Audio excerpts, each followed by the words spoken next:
Good evening. Welcome to those of you who have just joined us. We'll give it just another moment.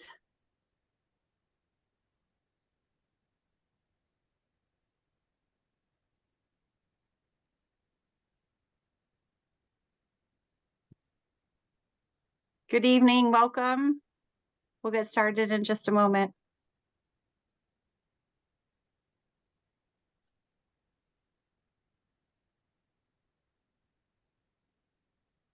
It's okay with you. I'll give it one more minute. At Holy Family, we try to start kind of really close to on time, but I want to make sure I know you're expecting more individuals here. They come.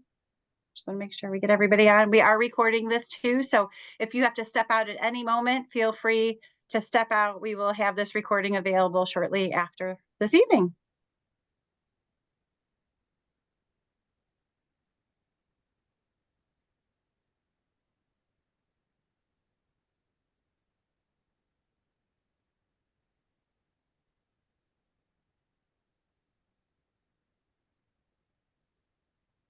All right, I'm just watching my clock.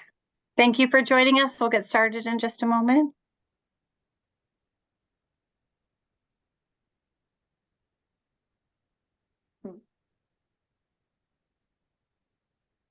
All right, I think we're gonna go ahead and get started. We want to be respectful. We know it's kind of right dinner time, right before bedtime, but welcome. Thank you for joining us this evening for a webinar. We have found that webinars kind of work for us busy parents.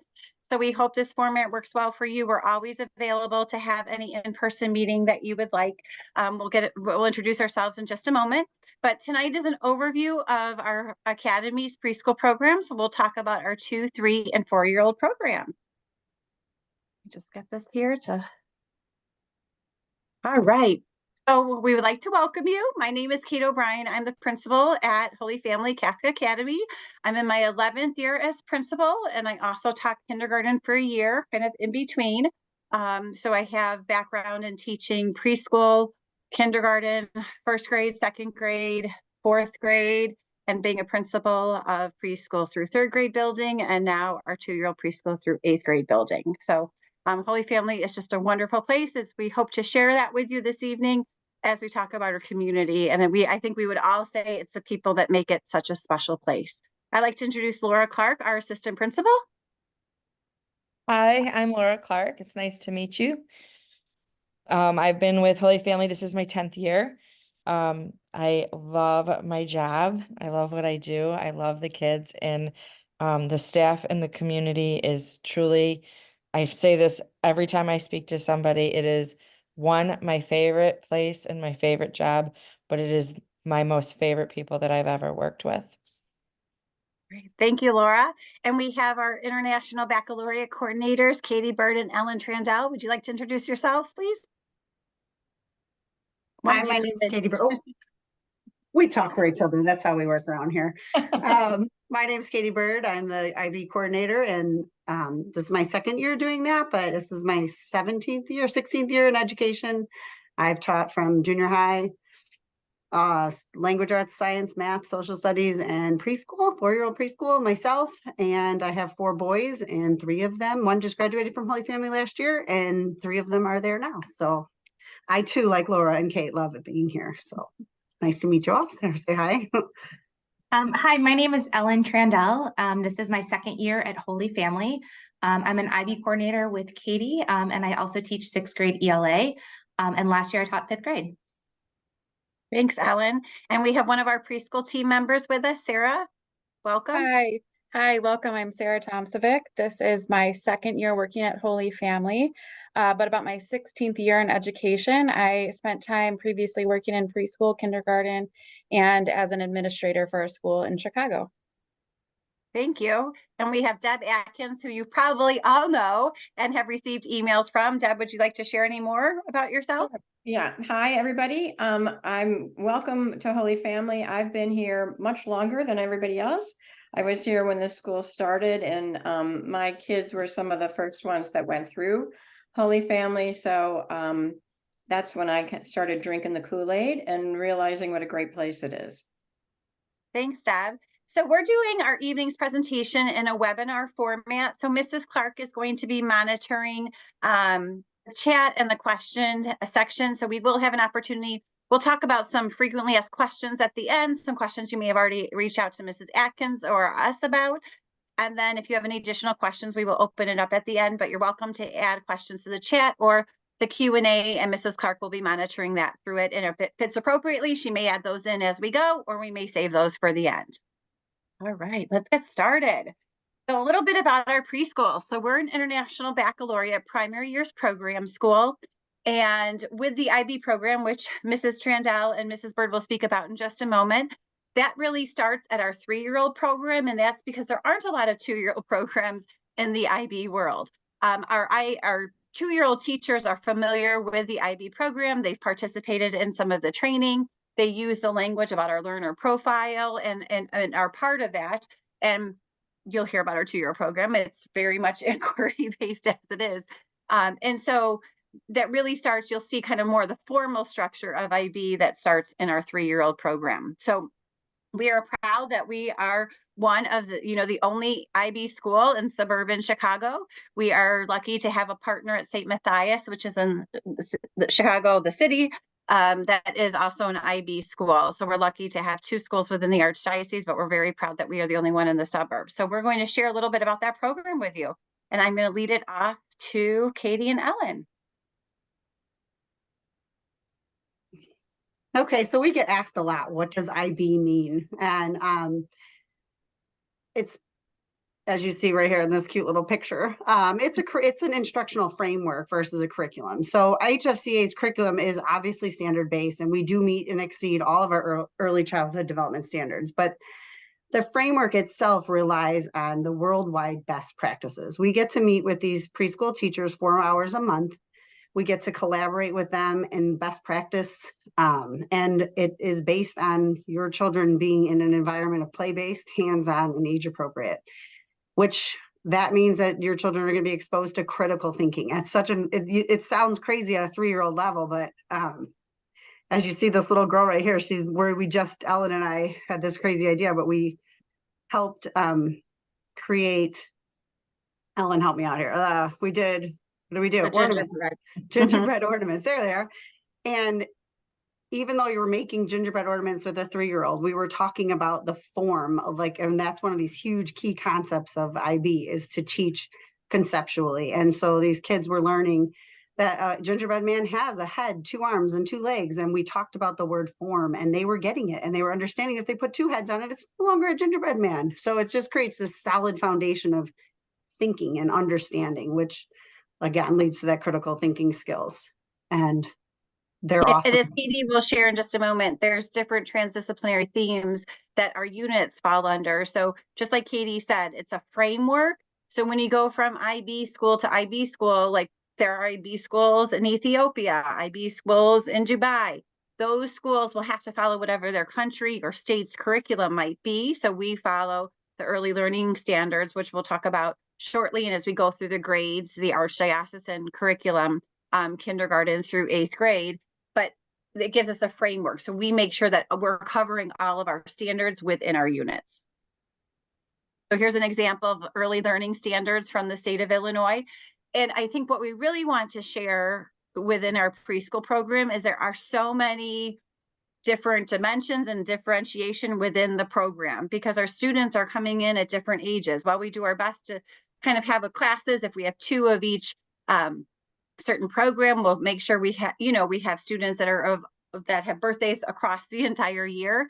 There are children that are learning at different stages. Like, for example, I was in a 4-year-old classroom on Monday, and they were in the afternoon, they had their play centers in the morning, and they were doing kind of some fine motor skills and more like academic skills through learning. And so the teacher had cards out for them to practice fine motor skills. And one was just a straight line going across, where another one was kind of a jagged edge as the children were doing it. Obviously, just going straight across was quite simple for all those children. Making the jagged edge, try to stay with that, was a little bit more challenging, trying to, get that pincher grip and to be able to do that. Another station at the same classroom, 2 tables over, had what we call CVC words, consonant vowel consonant words. And I was like, oh my goodness, these 4-year-olds are working on that. So she had cards, and they were using magnetic letters. So some student might say, okay, I'm going to spell, the card might say bib. Well, here's the letter B. that might be just identifying just one letter, or another student might have the skills and ability or eagerness to try to go b, eh, b, as we're doing that. So you can see here, like we will start with identifying first names or even identifying pictures in a 2-year classroom. When they get to school, they just have pictures on their day, like who's here today? And then they can look at the pictures, who's not here today, to moving into recognizing their first name, to recognizing the name of their other friends. Like, oh my goodness, they can easily do that. But really by 3, they're identifying who's not here, especially on job charts that they have within the classroom. So we adjust it based on the child, and children are all different places. So wherever your child is, we take your child where he or she is and move them along. Did I skip ahead? Nope. Okay. And what Kate was saying, and how do we do that? The best that we do is through the IB's framework of, and one of their big ones is that we have the 3 pillars of school life. And as you can see, it involves teachers, students, and then HFCA as this over-encompassing community, which includes you as parents. And so it's just the fact that students are there to explore and learn through relationships and peers, families, community members, and that's brought into the classroom where the teachers are allowing that to be a part of the day by partnering, nurturing, and guiding them into learning the standards that Kate was talking about, but doing it in a way that we're including everybody. So, which is real life learning. And this is I laughed because last year to say transdisciplinary was like my fear of getting on Zoom and saying that multiple times. So I've gotten better at it. But this is what it means. So this would be what your child would come in. We start 3s and 4s in the same units. There's big 6 units, and we only do 3 in preschool.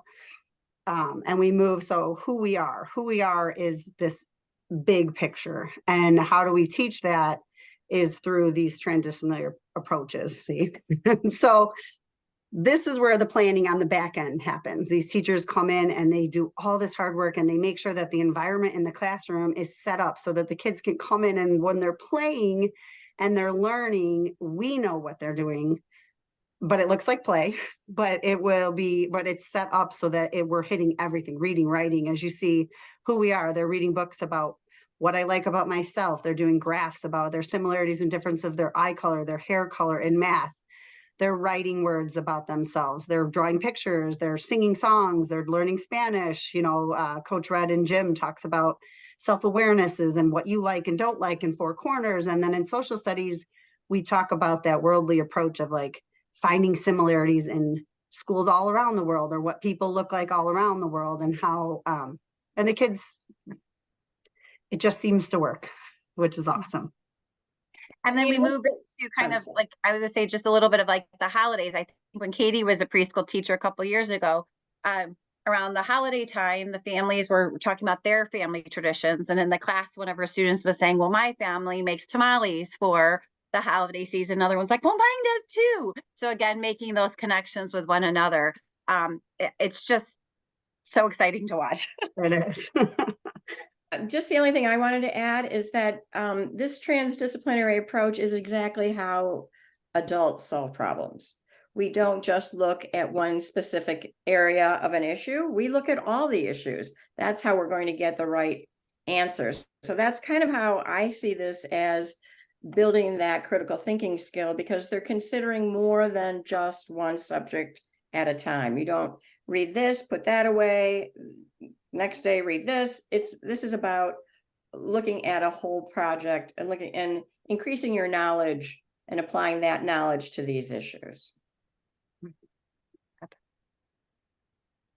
And then I think you'll hear a lot about this, is the teachers they'll ask parents for actions, but this is that piece where I always, even as a mom, when I tell teachers, it's like the best thing in the world is when a kid comes home and talks about your classroom, or you're walking down the street and you see your kid pick up a leaf and say, I know why this leaf is yellow, or, we had 16 yellow leaves in class and, we could only find 3 reds, or anything that they're talking about at home. The IB framework and our views at Holy Family that makes us awesome, is when you tell us your kids are, telling grandma about something that they learned in class. And I'll give my example because I love it, but we had a STEM class where the STEM teacher in preschool, 4-year-olds, they did was sink or float.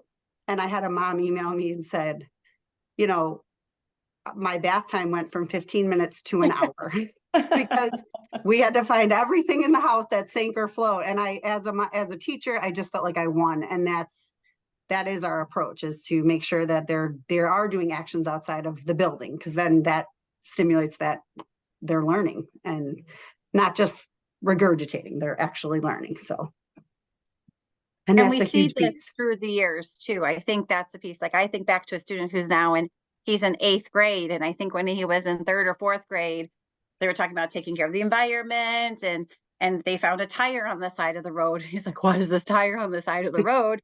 And he, they saw it for a day or two, and then he made his mom stop and get the tire. And then we brought it to our outdoor classroom, and it's still there, and the kids play with it all the time. So he was like, we have to do something to take care of our environment, and that's something there. And my daughter's in 2nd grade, and they did an economics unit, and she kept talking about bartering. So like everything at home was like, well, that's just like bartering, mom. So the language they're getting, it's happening all the time. Being courageous, which we'll share an example in just a moment.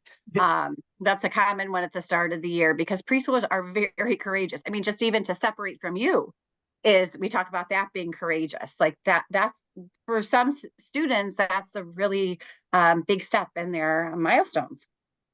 And the other thing I want to add in too is this isn't just about the kids and the teachers, it's about parents as well. We're always looking for experts in our community. And more often than not, a parent or a grandparent or an aunt or an uncle has some area of expertise that we tap into, and we invite them in to come in and share that with them. Even if it's a passion, like if you are a passionate gardener, though, anything that you do in your life transfers into the classroom. So we're always looking for those opportunities. We poll our parents, we poll the parish. We try and look for people to partner with, because we want to build that more global view of the world, not just the teacher in front of them. So keep that in mind. Thanks, Laura.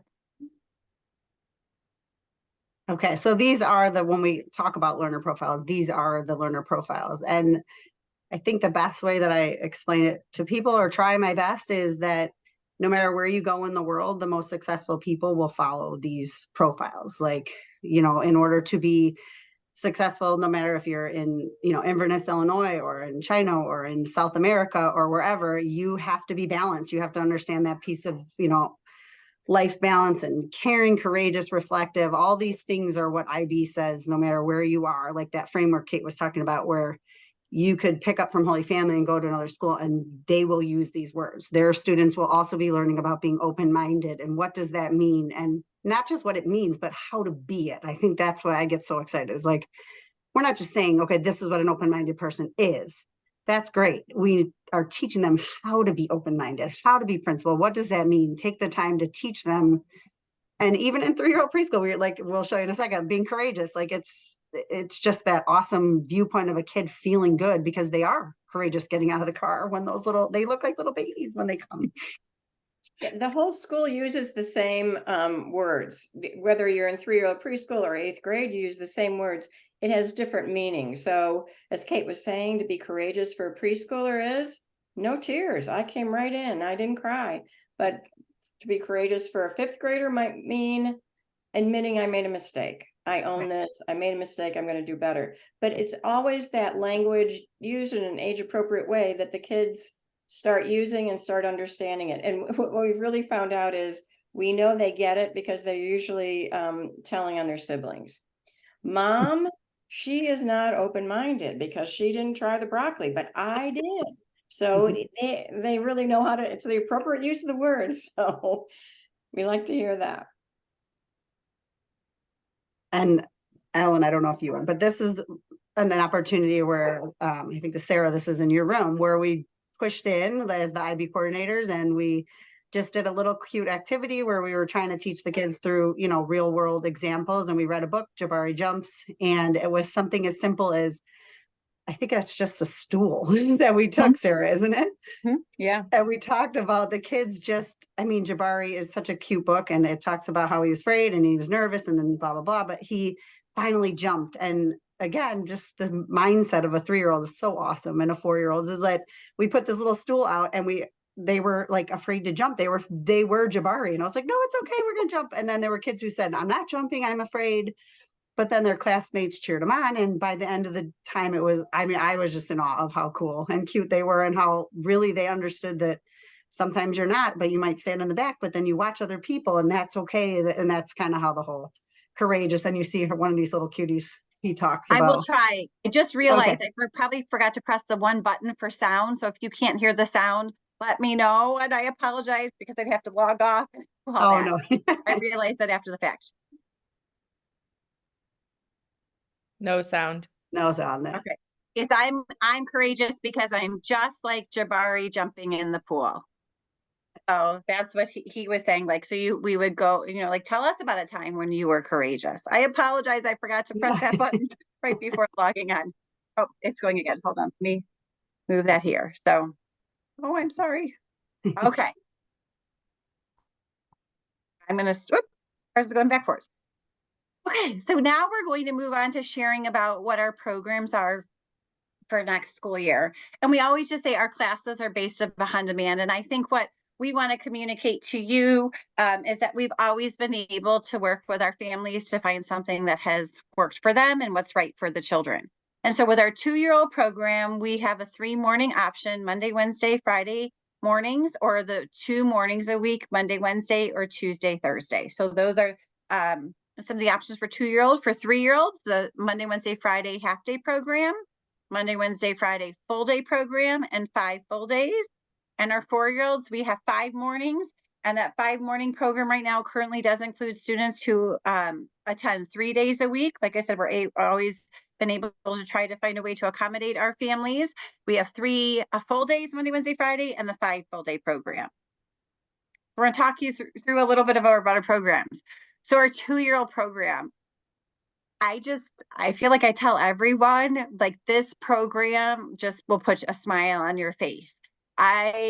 You will be amazed. All 3 of my children have been in our 2-year-old program, and I think Katie's kids too. Like, it is just this amazing program where it's school. And I think that's what really differentiates us with our 2-year-old program, that there are structures in place for our students, even though they're 2 turning 3 throughout the year. They have circle time. They have playtime. They sit down and do snack time. There are teacher table times where they're working on projects. Like, I still pull out the artwork and everything every year that my own children made. It truly, I would say, week by week, the growth is unbelievable. By the end of September, they are all sitting on the rug for circle time.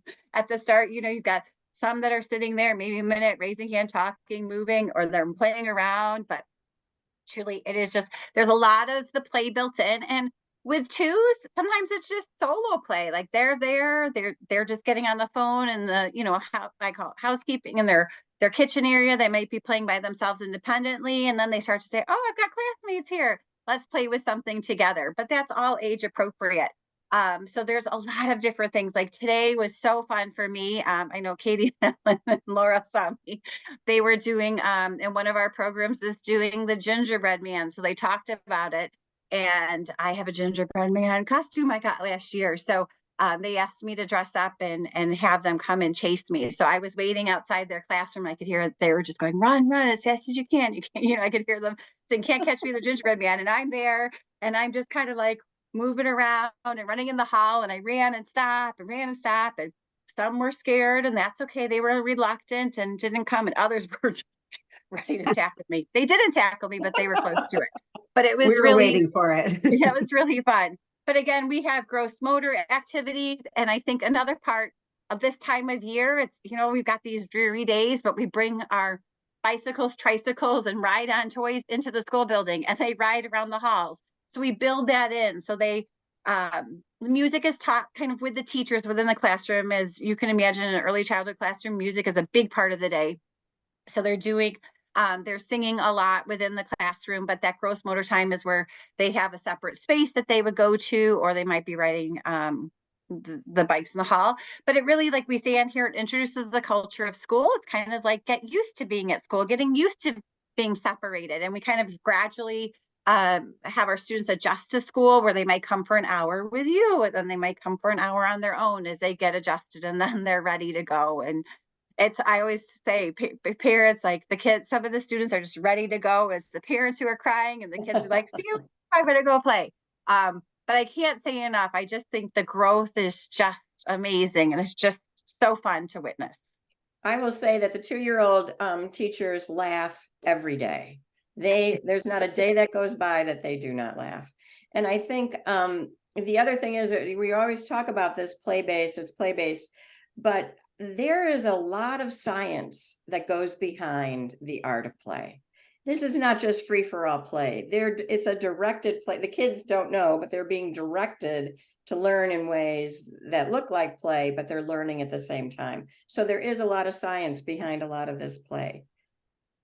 Right. And anyone always feel jump in at any time. So our 3-year-old program, this is when we bring in our students will go visit the library. They will have music class, which they will also go visit. That Spanish, Senora Jessica goes to the classrooms, and then they get to go to gym to see coach. But again, it's continuing to have social development. Again, they're starting to recognize more and more and interact with one another more so than you see in the 2-year-old program. As you kind of get towards the end of the 2-year-old program, they are interacting more with one another. They're very, I would say, very aware of who their classmates are and who might be there one day, who might not be there, who has what job, who's doing something within the classroom. So there are routines and schedules are becoming more consistent. They will still have, they will have more of a class meeting, which we have more of like circle time, kind of that kind of meeting, or in 2-year-old, it's more like story time. Or maybe felt stories that the teachers are doing, where there's more of a class meeting, like, hi, how are we doing today? Let's sing, let's look at our calendar, let's sing songs. They'll have centers, and then the IB units will be integrated throughout. I don't know if Sarah, if you want to say anything else. Sure. Yes, I can step in. So I think the 3-year-old program is oftentimes your child's first experience at school. And so I like to spend the first part of the year really talking about feelings that the kids might have and build trusting relationships with them. And so I think it's really important that we start the school year off normalizing some big feelings, like they might be feeling scared or sad to leave their moms, frustrated over something that might have happened in the classroom. And all of those feelings could be very new and could be very powerful and even scary for a lot of the kids when they first start preschool. So we spend so much time working with them on validating their feelings and letting them know that everything that they're feeling is an okay feeling. I use that phrase so much. How you feel is okay, because it's scary to them. So we spend so much time getting them comfortable with their environment and trusting school. I think that has to be a foundation before we really dive into a lot of the fun that we have here. The play-based curriculum is it's a wonderful way for children to really build the foundation for more formal learning later in years to come. Just because we say play-based does not mean that it's not teacher instructed, that it's not facilitated by teachers. It just gives the children an opportunity to play with what they're interested in and learn through that. So you might see 5 children playing at a sand table, but what I see is teamwork, collaborating, building language skills by talking to their peers. Math is taking place because they're measuring cause and effect. So many things are happening right there at the sand table. They're having fun. They don't know that they're learning, and that's kind of the secret to all of this.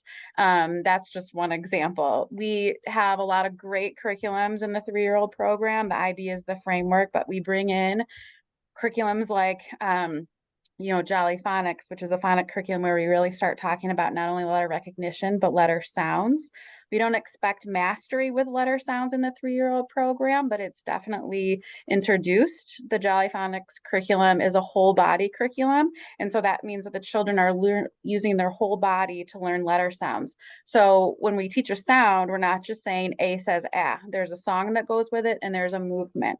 And that kinetic learning really helps it stick in their brain. So, a month into the school year, I might do the movement for a certain letter, and that child can tell me the sound. They don't even need a visual aid at some point. So that's a really great curriculum that we have. And we also use the Learning Without Tears curriculum, which is learning as a whole, but it really focuses on the writing component of literacy. And in the 3-year-old program, we do work with writing, but we really do a lot of prep work before we expect the children to want to write. It can be a really hard task. And so we usually spend the first couple of months doing a lot of multi-sensory activities before we really start diving into letter formation. And so what that means is, instead of writing your ABCs, we're going to roll it with Play-Doh. And what that does is it really gets their hands ready, prepared to hold that crayon. Instead of writing the ABCs, we're going to build those letters with wooden blocks. That, again, they're using their hands, that multisensory integration. It's getting their finger muscles strong in order to get ready and get set for the next step, which is writing. There's name recognition, which is great. And they can recognize, after just a couple months, everyone's name in the class. So they're not only focused on themselves, they're also becoming more aware of their peers and their classmates. I think that it's such a great program for kids to learn those really core social skills, because that's what's going to make them successful in 4-year-old preschool and even in kindergarten, is just a really good preschool foundation with some good social and emotional stability. Thanks, Sarah. Move on to the 4-year-old program. So our 4-year-old program is a lot of continuation of what Sarah just shared with you. We're continuing to do the Jolly Phonics, the introductions with that, and our Handwriting Without Tears, the Learning Without Tears program that Sarah just shared. They are becoming more independent. Like an example of having like their class meeting, students might be in charge of running their class meeting. So like this was in a 4-year-old classroom, they towards the end of last school year, they were in charge, calling on their classmates who can do this job. Let's pick the song we're going to sing right now, and ran the entire thing. The teachers just sat back and let the students run the show. And you're like, really? 4-year-olds absolutely did it. And I think it was just fascinating. I know one of the questions is too, like, what about students who English might not be their first language? Like, I still think back to that day watching those 4-year-olds run the classroom. And we had a student who joined us in 3-year-old preschool, not speaking much English.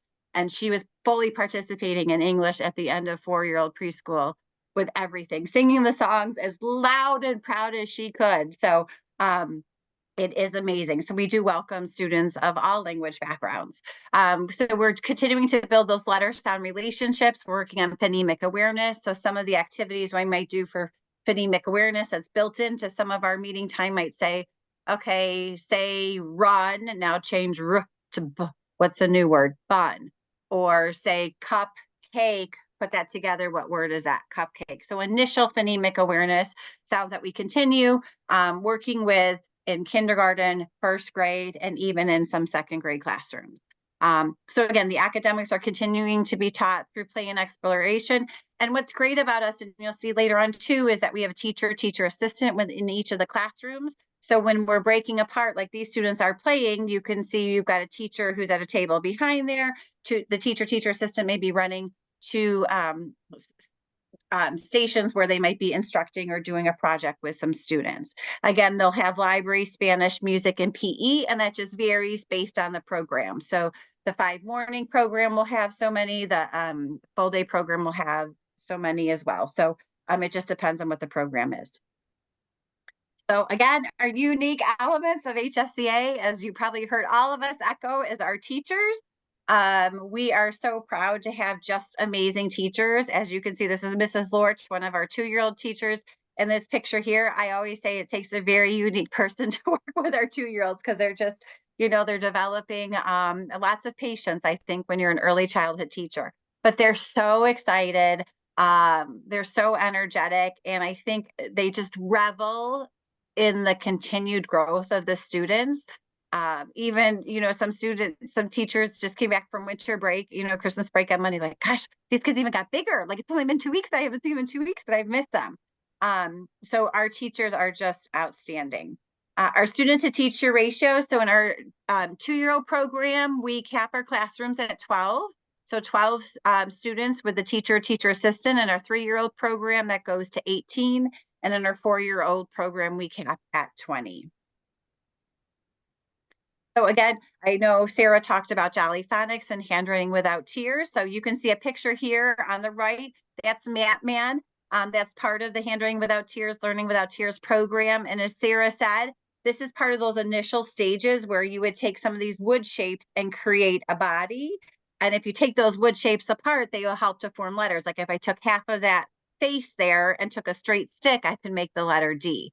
So we put those wood sticks out, let the kids explore. They become used to it and like, oh, I can put these together. But this also teaches them that bodies have heads.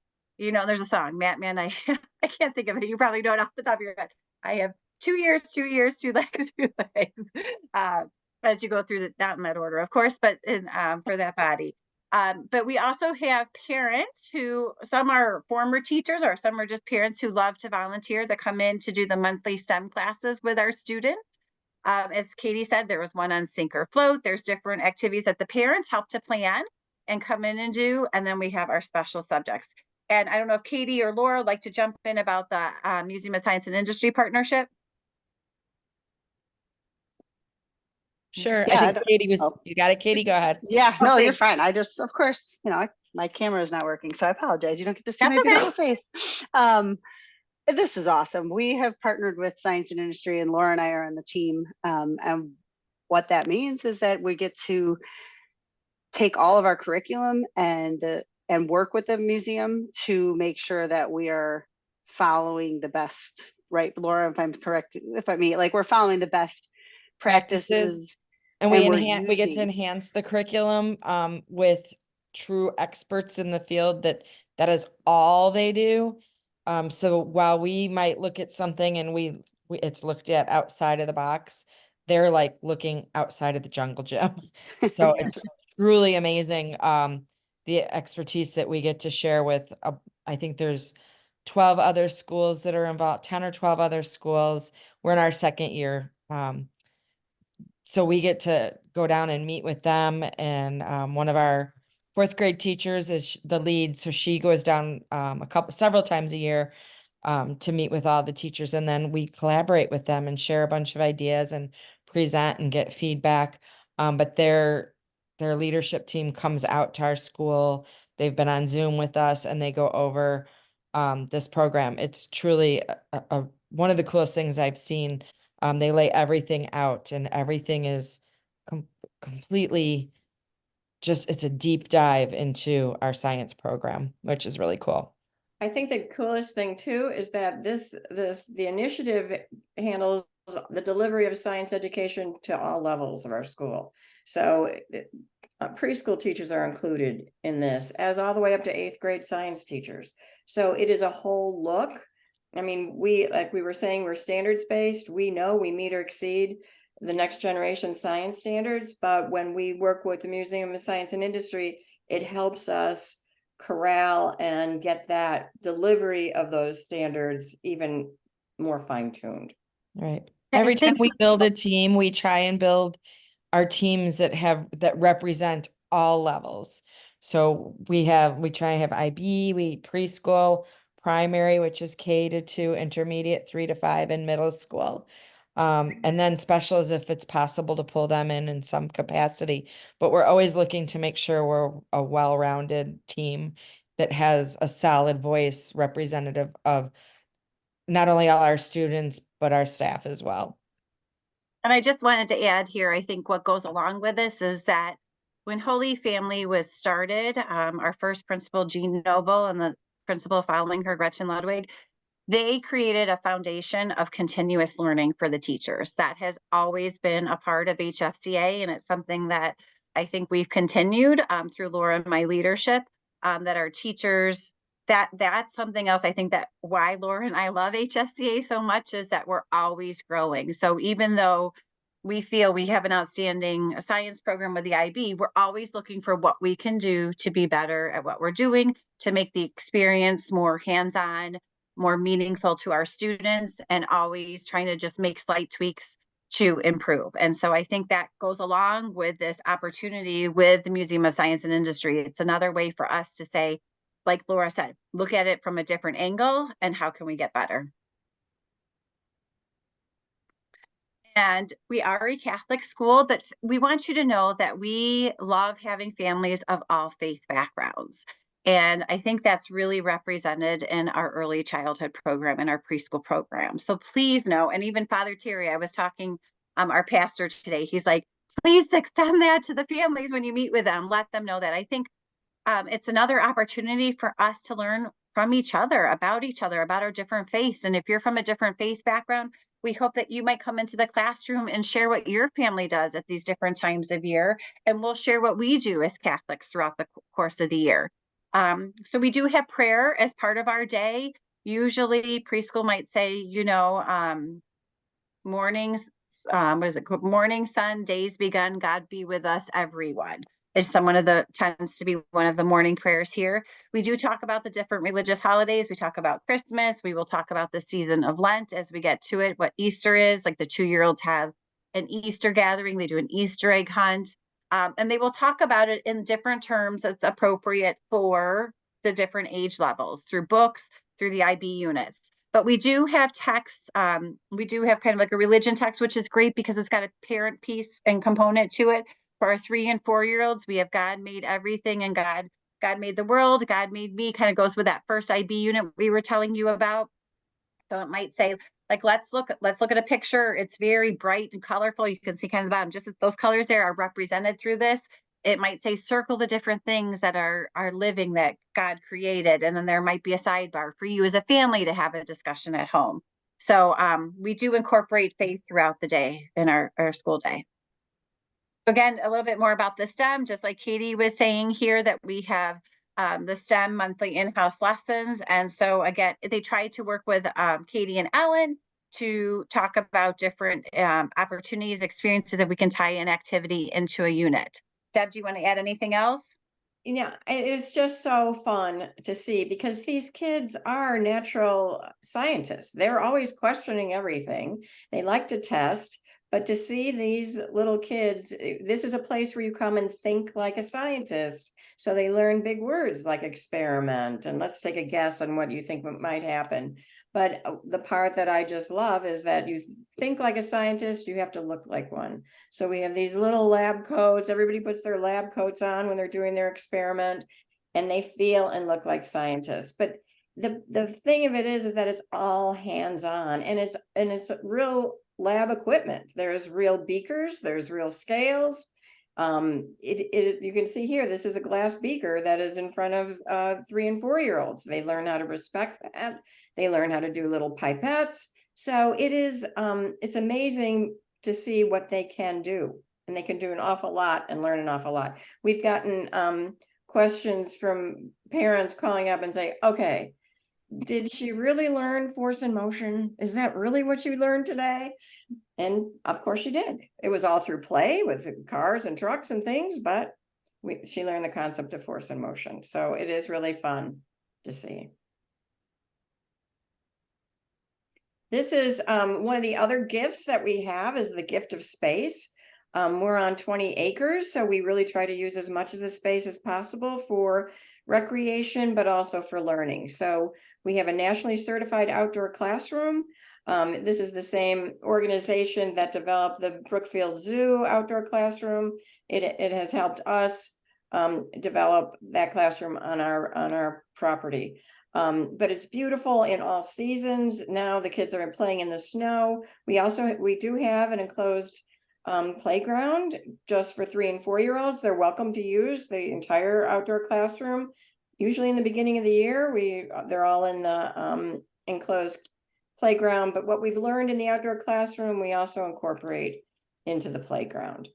But it is really a gift to be able to use so many things. We also have 5 different types of gardens, including restored prairie and restored wetland. So it actually becomes our 3rd hands-on science lab too for the kids. It's an amazing thing. And my kids always tease me about how much I like it. we have before and after care options, but we wanted to let you know these are for our 3 and 4-year-old programs. So before care starts at 7 o'clock, and Mrs. Izzo, who's one of our 2-year-old teachers, keeps those students until the start of the program because we have staggered starts. Like currently this school year, our 4-year-olds arrive between 8:25 and 8:35. Did I get that right? Yes, I think so. And then 8:40 because we have the extra class. Thank you. 8:25 to 8:40, and then 8:40 to 8:50 is like right around there is 3-year-olds, and then we have our 2-year-olds come. And so the teachers will keep those students to the start of the program. And then if you're part of the full day program, the aftercare starts at 3:15 and it goes until 6 p.m.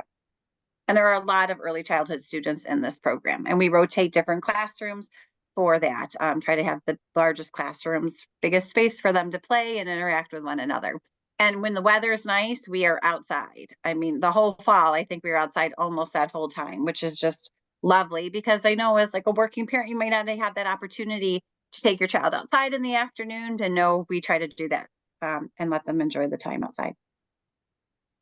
The question this is the first time we've added this slide, but I thought just based on conversations I have as I meet our new families, just wanted to share a little bit about safety at HFCA because it's top of mind for everyone. So we wanted you to know that and if you haven't come on a tour yet, you will experience this.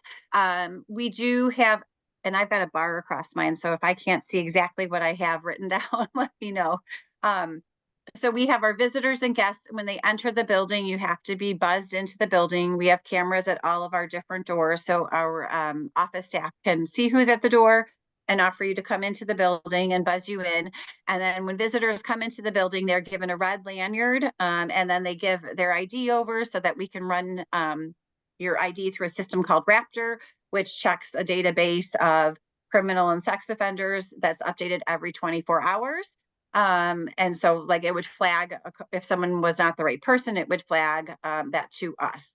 That actually happened once, and it was like an error because of who the person was at that time, or it was a very popular name. It was something like that. But other than that, everybody has been checked in for that. Even when you come in for if you come in to do a STEM class, or if you come in to be a mystery reader, or coming in to volunteer for a classroom party, we have all of that. We give everybody a red lanyard. Our students are trained and our staff are trained to stop anyone who doesn't have a red lanyard and say, "May I help you? Can I take you to the office?" But our doors are locked at all times, and classroom doors are locked at all times. We had done that pre-COVID, and then in COVID, they asked us to keep our doors open a little bit to increase the airflow, and we went right back to having doors locked at all times. So it's just part of our culture of having doors locked at all times. We installed 3M coating on doors and any classrooms that had lower level windows. We did that in October and November this year. So we have an extra coating on those windows, and that is really if the glass were to be damaged, that it wouldn't crack right away. It would prevent, it would extend that period of that. So that was something else that we had installed in the fall. We are working on an application called Safer Watch that will be coming soon. That's just, that is for us to say if we wanted to put alert out, if a parent noticed, say, oh, there might be a car in the parking lot I don't recognize, a parent could make a note to that, or we could alert the authorities. It would go to the authorities immediately if something were to be happening in the school building. But we are very much locked down. And our parish staff that works there, we all wear key cards so that we know who is in the building at different places. We do have practice drills. So we do fire drills. We are required by the state to conduct 3 fire drills a year. Sometimes, I'll be honest, at the start of the year, we're usually doing them in the afternoon. We kind of do it around preschool rest time. We try to think about, sometimes that noise can be, as Sarah was talking about, those big feelings that can be kind of alarming or scary for some students, but we do practice that. Teachers at the start of the year in preschool classrooms practice all these drills on their own, and then we practice them as a school. So we do shelter in place or tornado drills. We practice those. We do the fire drills, and we do have a lockdown drill. It's a state of Illinois requirement that within the first 90 days of school that we do conduct a lockdown drill with law enforcement. So we have an excellent relationship with Inverness Police Department. We probably see them for sure, individually, we see them on a weekly basis. But you'll find them in our parking lot very often. They might just do walkthroughs of our building. They're there a lot. And they're kind of on speed dial for us if we ever needed them. But they would just go to the classroom. Great job, kids. Have a great rest of your day. So it's very, again, age appropriate discussions for that. Staff carry walkie-talkies with them at all times. So if we have to radio about something, we will do that. Like, let's say we've had like staff members in the past who maybe aren't feeling well, and we've had to call an ambulance. We call it a medical lockdown. So we just say, just so you know, we're going to stay in our classrooms now, so that we don't scare the students, and we can take care of that individual in a respectful, private manner. So we use our walkie-talkies for that. Or where are, often with preschool, because we are such an immense building, we're like, okay, are you out at the playground? So and so just arrived at school. We want to get them out to you. And we want you to know too, what the food allergy support is like. And when you register, you'll have an opportunity to share if your child has food allergies. We do keep our classrooms food, for the most part, we would say allergen free. Our students in 2-year-old preschool, the teachers purchased a snack for the students, and they purchased snacks off what our parent committee, it's called Protect a Life Committee. They, PAL committee, they have created a safe snack list. Like, it could be Teddy Grahams, it might be, I'm trying to think, certain type of pretzels that are on there. They provide that for 2-year-olds. It's a little bit easier. We all feel like with 2-year-olds that they all have the same thing for snack. When we get to 3-year-olds and 4-year-olds and older students, they're allowed to bring in a fresh fruit or vegetable in its own skin into the classroom. And let's say we had a student who had maybe a strawberry allergy in that classroom. We would say, please refrain from bringing strawberries this school year for snack. In the lunchroom, we do allow peanut butter in the lunchroom, but we have what we create safe space areas. We have students that may have allergies that kind of sit on the end of a table. And we make sure that there are 2 students in between with non-allergen food before an allergen might be there. So I might have a student on the end, 2 students, and then maybe there would be a student there. And then we give them something called a pail in the lunchroom too, so that we know if they had a nut product, then they make sure they wash their hands before they return to the classroom. Because again, we're always trying to think about railings or different places that students may touch. And we have not, we're very aware of that. We have a school nurse on site daily. So she is there, and we keep, in preschool, they keep EpiPens with them. It's, I think, maybe once in all of my years that we've administered it. We're very aware of it, and teachers are aware. They practice on EpiPens at the start of the school year. Our teachers are all trained. And if there are any other medical conditions, we would sit down with you and potentially your child and the teacher and talk through those at the start of the year. I think were you talking about volunteer opportunities? I can. Oh, Laura? Or Sure. whoever. Hi. No. Okay, I'm happy. I couldn't remember who. As all So schools, there are we call our volunteer volunteers. opportunities for in the school. One of the things that you have to remember is part of coming into the school and volunteering is you have to complete something that we call compliance. And that means that there's mandated reporter training, Vertus training, and then there's some paperwork that you have to complete for that. We have a very hard cutoff. We're mandated by the Archdiocese on the compliance, and we have to be in compliance. So once we submit our compliance, prior to that, because it takes a good chunk of time to get it ready, we cut it off, and that's it for the year. So when you see compliance come out, complete it. We notify no less than 10 times, if not more than that, that this is due for you to volunteer in the school. So when you see that, don't put it off, because if you don't complete it, you can't come to parties, you can't go on field trips. You can read in the classroom. That's a different type of volunteer because it's a quick 1 in and 1 out. Like we can have grandparents come in and read, but you can't come and do any volunteer capacity. You couldn't do come down and help at lunch or anything like that. And we do have a lot of opportunities to volunteer in the classrooms. Teachers love to invite parents in.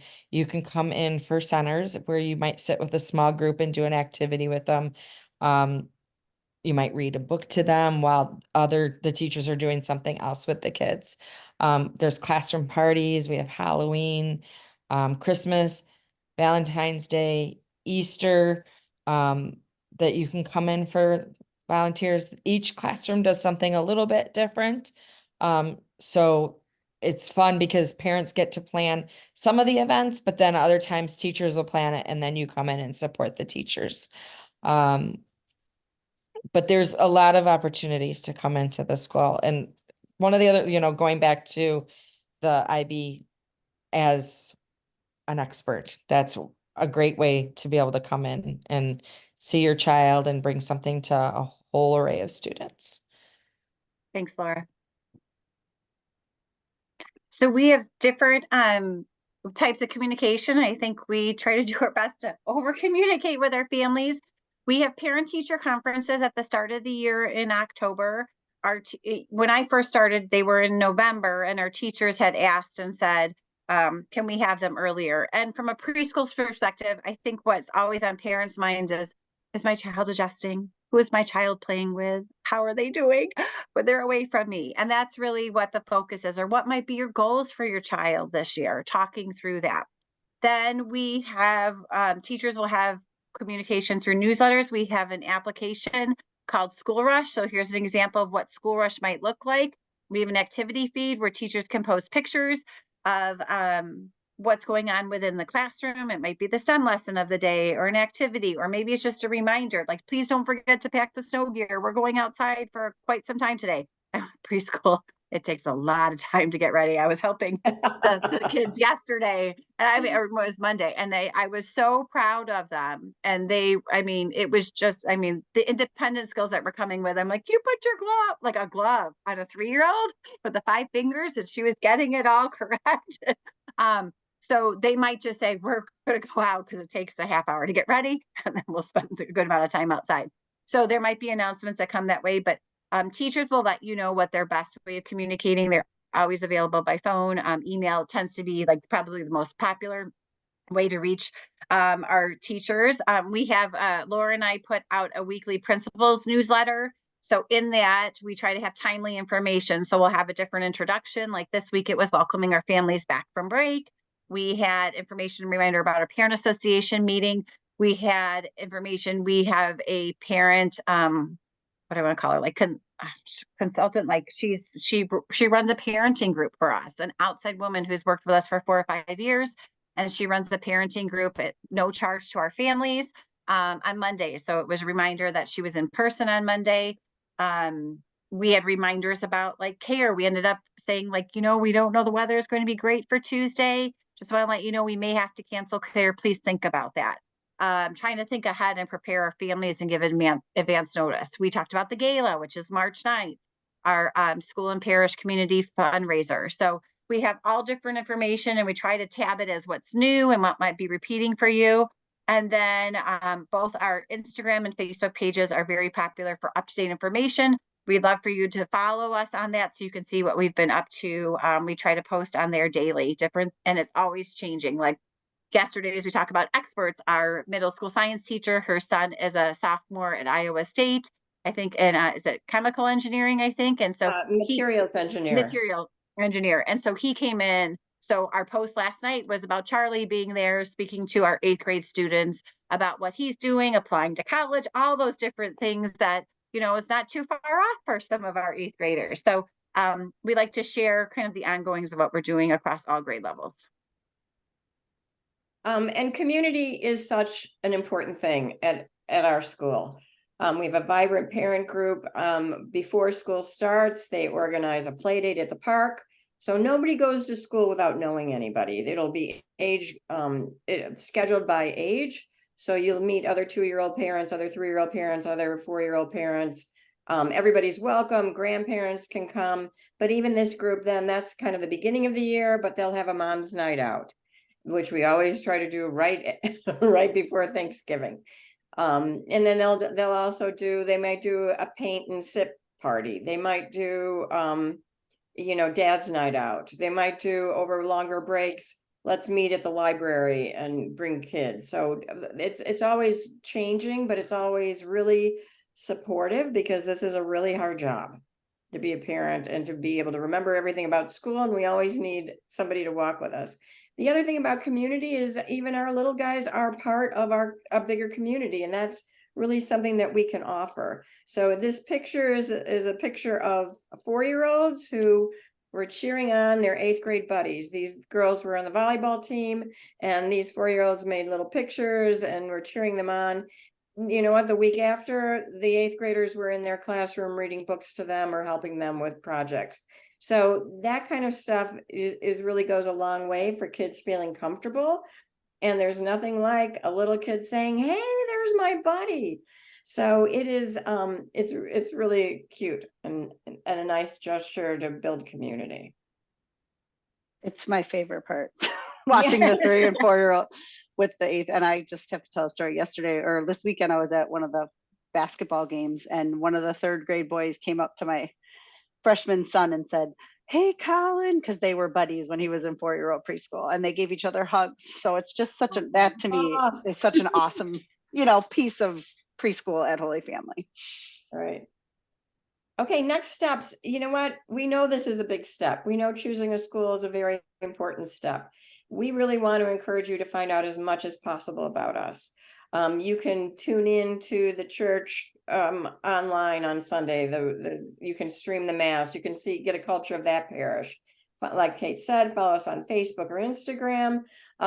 Please come in for a tour if you haven't already done that, because that way it may prompt some other questions that you might have. Just seeing our expansive campus might ask, you might think of some other questions. Our new family applications will begin on Monday, January 29th. And it's right on our website, right at 9 o'clock, it opens. You will be asked to upload your child's birth certificate, and you will also be asked to rank order your preference for classes. But we encourage you to come, and we would love to have you and love to ask you more questions, find out more, and come for a tour. These are some of our frequently asked questions. So how do we compare to a daycare setting? Like, we really are a school. Our teachers are certified teachers. They've gone through education programs, and they set up a structure throughout the day. So they are following a specific structure. For the full day programs, I should mention there is a rest time there. It's part of Archdiocesan policy that if students are in school more than 5 hours, they do have to have a rest time. That can be adjusted. Each group of students is different. So like even with our 2 4-year-old classes, one class rests a little bit longer than the others. The other ones are ready to go. And but we do have to offer that, and the students don't need to sleep. So if you're worried about if your child is a napper or not, don't worry. It can be just a quiet rest time. But we are really, they're lesson planning. They're working to collaboratively with one another, and we are planning out our day and have a structure, very much a structure to our day. So there's that learning piece and that play component too. What is the birthday requirement? So students should be 2 by, so we're recognized by the state of Illinois. So we follow the state of Illinois guidance. So students would need to be 2 by September 1st to be part of our 2-year-old program, 3 by September 1st of this year, 24, to be part of our 3-year-old program, and 4 by September 1st to be part of our 4-year-old program. Now, there might be some odds or attitude to that. Like sometimes students might do 2 years of preschool. So we may have students at different ends of that. If you have any questions about that birthday requirement, please reach out to Deb or myself. We'll be happy to talk through that. So how is the tuition calculated? If a 4-year-old, 3 morning students are combined with a 5-year-old, there would be a 3 morning tuition that would be part of that. So those students that are part of that 5 morning program that go for 3 days just pay a 3-day tuition. As I mentioned earlier, English language learners are absolutely welcome. I think it's a joy. We very much, I think the teachers would say we would partner with you as parents to talk through some common words or language, like symbols or things that teachers, pictures too that the teachers could be using within the classroom. Like, is it just, do you use the word toilet? Do you use potty? Do you, I should mention too that students do need to be toilet trained for the 3 and 4-year-old program. They do not for the 2-year-old program. And what is our lunch program is another question for full day students. We work with a catering company called Ordo that provides different options for lunch Monday, Tuesday, Wednesday, and Friday. And on Thursdays, our parent association brings in what we call Fun Food Thursday, a separate lunch. And that's a fundraiser for our parent association to put on all the amazing events that they sponsor throughout the course of the year for us. So like, they're going to support, we're moving into kind of one book, one school, different books that'll go into the classrooms. We have a snowball that is coming up that some of our parents put on. So there's different events throughout the course of the year that our parents support. And so the lunch program helps to support that. So like tomorrow is Vinny's Pizza. So you can choose to participate or not participate, but that is the only lunch option on Thursdays. So this year we've had Vinny's Pizza, Chicago Pizza Authority, Culver's, McDonald's got added. Culver's and McDonald's tend to be the most because they get ice cream too. So Subway, Buona Beef, I think those are most of the programs, but that's the special fun lunch. A lot of students, just to be honest with you, do bring lunches from home, and especially with preschool, they might be used to, maybe you have certain traditional foods that are part of your culture that you share. Those are obviously more than welcome to come, but some students are just used to certain types of food, and that's what they bring in for the day. And then we do, like I mentioned, we do have snack during the day. Even in the half day programs, they do have snack. It's a great time. Like Sarah was mentioning, a time for them to communicate with one another, to ask questions of one another, to make observations of one another. Wow, I've got grapes, you've got grapes. My grapes are green, your grapes are red, making comparisons. So that's another opportunity, and community building during that time. So we want to thank you for joining us this evening. I know we went a little bit over an hour. I want to thank our panelists for being here with us. And we'd like to, if you have any questions, I see there's 2 questions in our Q&A. Mrs. Clark will share those with us. But if you have any others, feel free to please submit them through a question and answer, and we'll be happy to answer them. Yep. The first one you already answered in the previously. But the second one has the tuition structure been updated for the 24-25 school year? Thank you for asking that. We are in the process. We had a school board meeting last night. Our school board makes a recommendation to Father Terry. So we are hoping to have that finalized by the end of this week is our goal, if not by Monday, with I guess I want to say who knows what the weather will be on Friday. So if we don't get something out on Friday, we hope to communicate to our families by early next week. And we'll have it out then. Yes, this was recorded. We will be happy to share it out with you. Just shoot Deb an email and she can share it with you. You know what, it will be, if you go to the admissions tab on the website, and there'll be a learn more, it'll be right there. Click on learn more and there'll be a link to the video. Okay. Next question is, what is the big differentiators between 3-year-old Monday, Wednesday, Friday, and full-time? So I don't know if anybody else want to jump in on that? Is it three I'm day happy to full listen day more. and 5-day full day? Is that what they're asking? The 3-year-old Monday, Wednesday, Friday class. I Okay. think it's And probably the full-time part-time program. versus full-time. I think some of the biggest differences would be the full-time 3-year-olds eat lunch at school. The part-time students do not. It's just a snack. The full-time students do nap at school. The part-time students do not. And the 3-year-old full-time students have more time for socialization in the afternoon. So working more and with their friends. They might have more specials because they're here more. I think those are the biggest differences. But no matter if you're part-time and you just come in the morning, or if you're full-time and you come all day, the core curriculum is usually taught in the morning. Thank you, Sarah. And the same thing, that the IB units are the same. So it's the same. Yep. They just may be able to get to a few more additional activities if you're in a full day program, like Sarah just said, with having that time in the afternoon. But they're all still doing a lot of the same things in the mornings. And then when do the registrations open? January 29th, is that correct, Deb? For new families, yeah, for new For families. new Our families, our yes. existing families will register first. Our existing families will open next week, and then new family applications are Monday, January 29th at 9 o'clock. And that'll be through our website. And we should mention with preschool, there's a preschool form, just like I think Deb mentioned too, that you put your preferences on there. For you list your programs in order, your first choice, your second choice, your third choice, and then there is a line there. If for some reason there wasn't a choice there that you saw, that you're able to put that there. And that's all the questions that we have so far. Okay. Well, thank you all for joining us this evening. Again, thank you to Katie, Ellen, Deb, Laura, Sarah for joining us on this call. We are always available, so please, if you think of something shortly after we end this webinar, please reach out to us. We do have if you have any kindergartners, we have our kindergarten information night, similar structure, which will be Tuesday evening at the same time at 6:30. We'll be happy to share more information about our kindergarten program at that time. But again, we thank you. And if you haven't come to visit us, please come to visit us. And if not, we look forward to meeting you soon. Thank you. Thank you. Thank you. Have a great night. Good night. Night. Give me a moment because I know, there we go. Thank you. Let me put this